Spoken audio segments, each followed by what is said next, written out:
jelaskan ke teman-teman semua bagaimana cara untuk belajar bahasa Inggris my version ya. So, menurut versi saya, cara belajar bahasa Inggris dengan cepat yaitu dengan cara mencintai, yeah, just love it.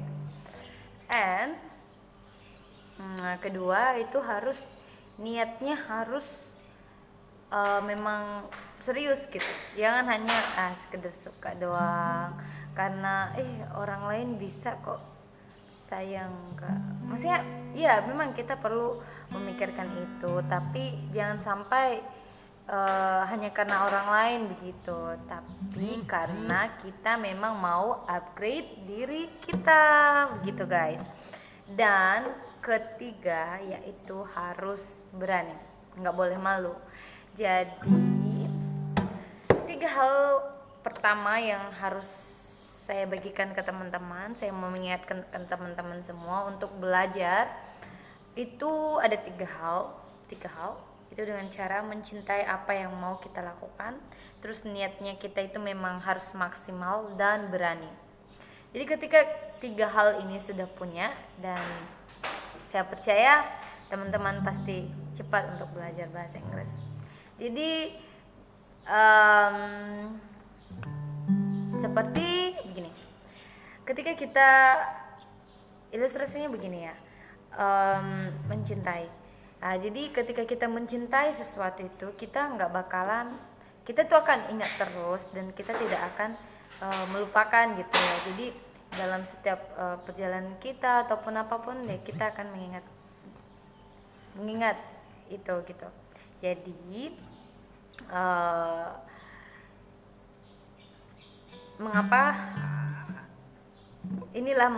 inilah alasannya mengapa mencintai sesuatu hal yang kita kerjakan itu sangat penting.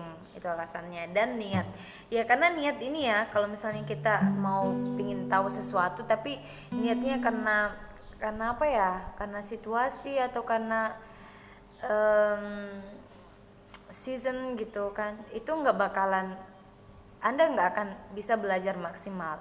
Tapi ketika Anda punya ini, saya putuskan, saya niatkan bahwa saya mau belajar bahasa Inggris untuk mengupgrade diri saya mau belajar, saya mau berubah dari rasa malas, saya mau itu semuanya, saya mau lebih maju lagi, mau belajar dan terus belajar. Dan saya percaya teman-teman semua yang sedang menonton video ini, ketika Anda sudah meniatkan untuk belajar, untuk mau mengetahui sesuatu hal yang baru, saya percaya teman-teman pasti bisa cepat untuk mempelajarinya. Ketiga, itu berani. Ya, ini berani ya. Kita semua sih. Kalau saya ya, orangnya itu gimana ya? Ketika udah tahu sesuatu, apalagi tentang untuk belajar bahasa ya. Jadi kalau misalnya kita nggak praktek itu nggak akan kita nggak akan bisa sekalipun kita belajar banyak teori, belajar ingat vocabulary or something, hal yang lain gitu, kita nggak akan pernah bisa.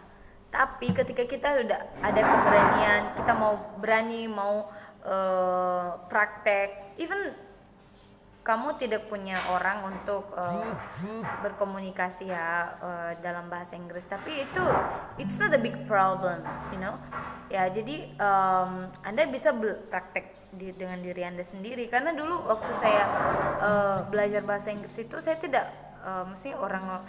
tidak menunggu orang lain gitu. Jadinya saya praktek dengan diri saya sendiri, seperti gini, apa yang saya kerjakan hari ini, so I make a conversation with myself and I will answer it by myself. So kalau kita menunggu orang lain, belum tentu juga orang lain itu akan mau mensupport kita ataupun bagaimana ya. Jadinya keberanian kita tuh keberanian di dalam diri kita sendiri dulu, baru nanti keluar setelah kita penting nggak usah malu deh. Nah, jadi misalnya kan tanya-tanya aja, misalnya hatimu lagi nanya kamu lagi ngapain, hi Ta, what are you going to do today, how are you, yang simpel-simpel aja dulu dipelajari. Jadi kita harus berani. Misalnya kan tiba-tiba kan ada orang lihat kita, dia lirik kita, terus nggak usah minder, kita senyum aja sama dia, anggap aja ya aku lagi belajar loh, siapa tahu juga dia mau ikut dan kamu bisa ada teman untuk melakukan percakapan dalam bahasa Inggris. Di itu terutama motivasi yang paling utama untuk mempelajari sesuatu hal yang baru. So itu aja dulu guys, nanti untuk pelajaran di bab pertamanya tentang introduction about in English or the basic one to learn English. I will share you, saya akan bagikan di video berikutnya. Jadi buat teman-teman semua jangan lupa dukung terus video saya, YouTube saya. Semoga saya semangat untuk membagikan sesuatu hal yang bisa saya bagikan kepada teman-teman semua. Dan kalau ada pertanyaan juga jangan lupa tulis di kolom komentar di bawah ini. Dan satu pesan saya kepada teman-teman semua, tetap semangat, optimis, kita itu pasti bisa. Dan sesuatu hal yang bisa mengubahkan kita itu meskipun kita tidak punya apa-apa sekarang ataupun bagaimana, it's about your perspective and your mindset. So please change it and be the agent of changes. And okay, so selamat belajar, sampai jumpa di video berikutnya, bye bye.